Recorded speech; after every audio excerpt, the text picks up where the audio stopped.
역사적으로 투자시장은 전쟁, 버블 붕괴, 금융위기, 전염병 대유행, 지정학적 불안 등으로 항상 흔들려 왔습니다. 일반적으로 주식시장에서 전 고점 대비 10% 이상 하락하면 조정장, 20% 이상 하락하면 약세장, 여기 곰처럼 베어 마켓으로 구분하고 있습니다. 금년 들어 미국과 국내 주식시장이 많이 하락하고 있습니다. 현 시점에서 투자자들의 관심은 이것이 일시적 조정을 받고 상승할 것이냐, 아니면 약세장의 바닥으로 떨어질 것이냐에 관심이 집중되고 있습니다.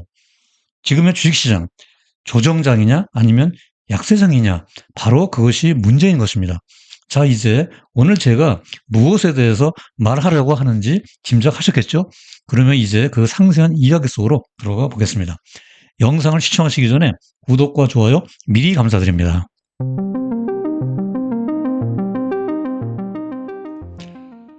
안녕하세요. 포커스 경제톡의 오버 박사입니다. 오늘은 세계적 대문호 셰익스피어의 4대 비극의 하나인 햄릿에 나오는 유명한 말로 시작하겠습니다.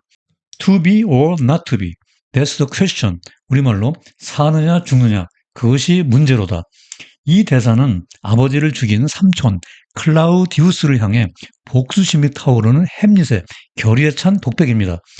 삶과 죽음을 결정할 정도로 심각한 문제에 부딪혔을 때 흔히 인용되는 명언이지요. 살고 죽을 정도는 아니지만 최근 들어 지속적으로 흔들리고 있는 주식시장이 일시적 조정이냐 아니면 추세적 약세장이냐의 방향성에 따라 앞으로 투자시장의 명암이 크게 엇갈릴 것으로 보입니다. 그래서 햄릿의 대사를 인용하며 오늘 영상을 시작하고자 합니다. 그러면 투자시장에서 조정장과 약세장은 어떠한 기준에 의해서 구분될까요? 미국 포브스의 컬럼리스트며 자산운용사 CEO인 켄 피셔 자료에 따르면 주식시장에서 10 내지 20% 사이에서 하락하면 조정장, 코렉션이고요. 20% 이상 폭락하면 약세장, 베어 마켓으로 구분합니다. 조정장은 상대적으로 짧은 기간에 가파르게 하락하는 반면 약세장은 느리고 긴 기간에 걸쳐서 진행됩니다. 조정장은 일시적인 시장 심리에 의해서 주도되고 약세장은 경기나 실적 등 기본적인 펀더멘탈 변화로 발생합니다. 이 그래프는 지난 1년간 미국의 S&P 500과 나스닥 종합지수의 추세를 보여주고 있습니다. 빨간색 S&P 500 지수는 미국의 상장기업 시가총액의 80% 이상을 커버하고 있는 대표 주가 지수입니다. 잘 아시는 바와 같이 자주색 나스닥은 주로 기술주와 성장주 등 IT 회사들로 구성되어 있고요. S&P 500 지수는 금년 1월 3일 4,796포인트가 최고치였고 5월 18일 전 고점 대비 마이너스 18%까지 하락했습니다. 나스닥 종합은 이에 앞서 작년 11월 19일 16,057포인트가 최고치였고 5월 11일 29%까지 추락했습니다. 하락률로 보면 S&P 500 지수는 조정장 후반, 나스닥 종합은 약세장 한가운데 들어와 있다고 볼 수 있습니다. 한편 우리나라 코스피 종합지수는 작년 7월 6일 3,305포인트가 최고치였고 5월 12일 2,550포인트까지 밀려서 전 고점 대비 23% 하락했습니다. 하락률 기준으로 보면 코스피 지수는 이미 약세장 초입에 들어섰다고 할 수 있겠습니다. 그러면 이상의 그래프에서 본 바와 같이 지금 증시는 어디로 가고 있는 것일까요? 이에 대해 전문가마다 관점에 따라 평가가 다릅니다. 앞에서 소개한 켄 피셔는 걱정 마, 약세장의 시작이 아니라 강세장이 오고 있어 라고 말하는 낙관론자입니다. 그는 450억 달러 규모의 자산을 운영하는 회사의 CEO이고 세계적 거부로 이름이 나 있습니다. 반면에 오른쪽에서처럼 주식시장은 거의 약세장에 진입하고 있어. 그 다음에 무엇이 올지는 역사가 말해주고 있어 라고 말하는 비관적인 전문가도 있습니다. 그러면 역사는 약세장을 어떻게 말해주고 있을까요? 1929년 대공황 이후 작년까지 92년 동안 총 21번의 약세장이 있었습니다. 약세장의 주가는 평균적으로 35.6% 하락했고요.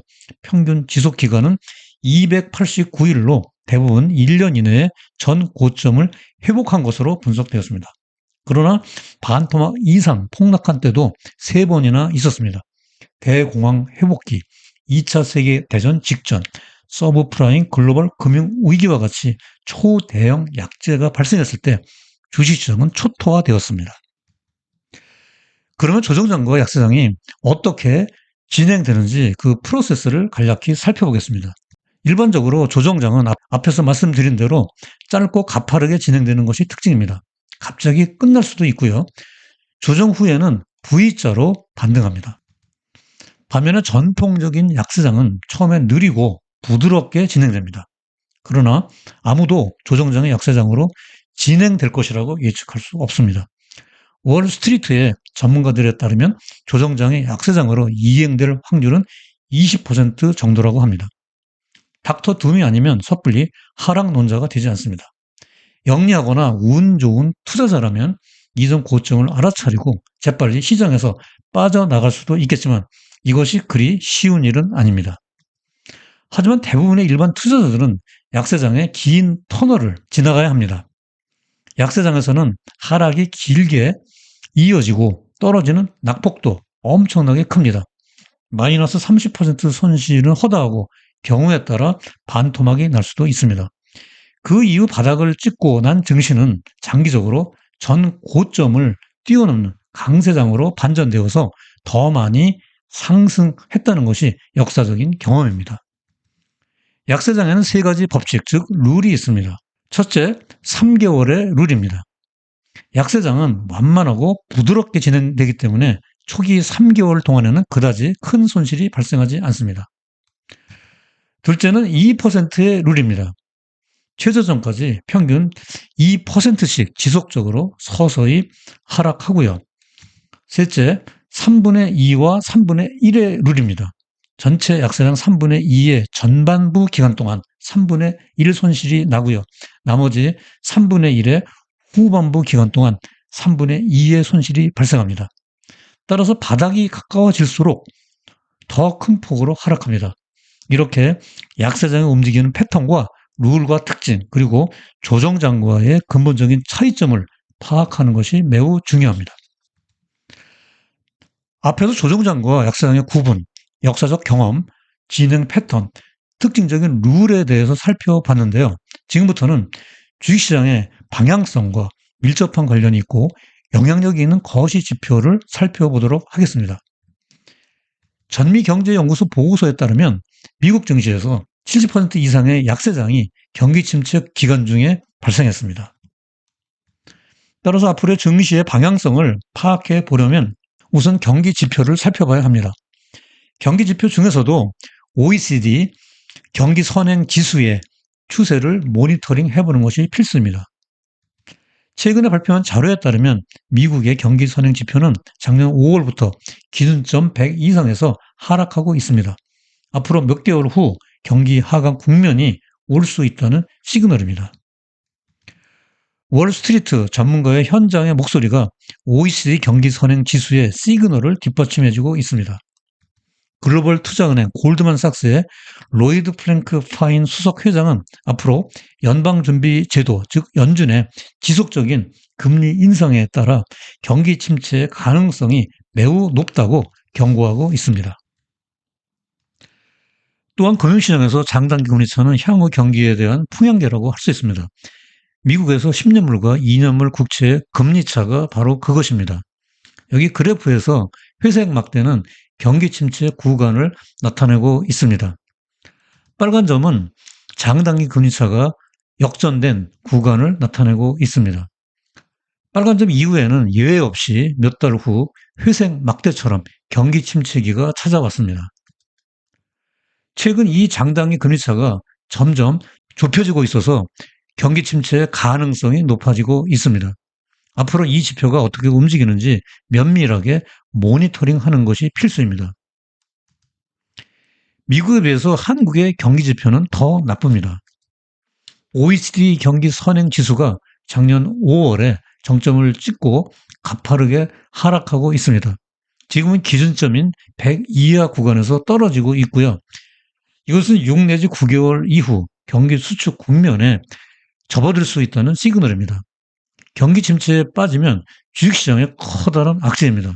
코스피 지수는 더 큰 약세장에 빠져들 가능성이 높기 때문입니다. 더군다나 최근 들어 우리나라 경제는 새 정부 출발부터 물가, 환율, 금리, 이른바 3고의 퍼펙트 스톰이 밀려오고 있어서 경기 침체에 대한 우려의 목소리가 높아지고 있습니다. 이러한 와중에서 최근 들어 시장에는 주식을 쌀 때 줍줍하라는 백색 소음이 흘러 넘치는 것 같습니다. 주식을 싸게 사서 비싸게 파는 것은 100번 옳은 이야기지만 싼 주식이 무조건 다 좋은 것은 아닙니다. 주식은 재무제표로 본질적인 그 가치가 평가되어야 하고 미래에 지속 가능한 성장성이 담보되지 않는 한 섣불리 아무데나 싸다고 내 귀한 돈을 집어넣어서는 안 됩니다. 조정장이 약세장으로 진행되면 손실이 날 위험이 매우 크기 때문입니다. 따라서 주식은 백화점 판매대에 있는 물건처럼 바겐세일하는 상품이 아닙니다.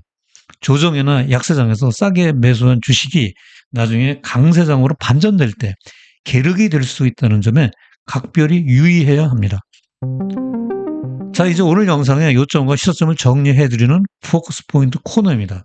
최근 투자 시장에 시황이 조정장이고 V자로 다시 반등하는 시나리오가 온다면 현재가 매수 타이밍이라고 할 수 있겠습니다. 그러나 반대로 본격적인 약세장에 진입하게 되는 경우 큰 폭으로, 그것도 크게는 반토막까지 하락할 위험이 있습니다. 이것이 조정장이냐 약세장의 진입이냐가 문제가 되는 이유입니다. 따라서 앞으로의 시장의 방향성에 영향을 주는 거시지표를 파악해 보는 것이 매우 중요합니다. 전미경제연구소 보고서에 따르면 약세장의 70% 이상이 경기 침체에 수반되므로 OECD 경기선행 지수 및 국채의 장단기 금채 움직임을 주도 면밀하게 관찰하는 것이 필수입니다. 경기 향방에 따라 약세장의 바닥이 확인되기 전까지는 성급한 매수에 나서면 안 됩니다.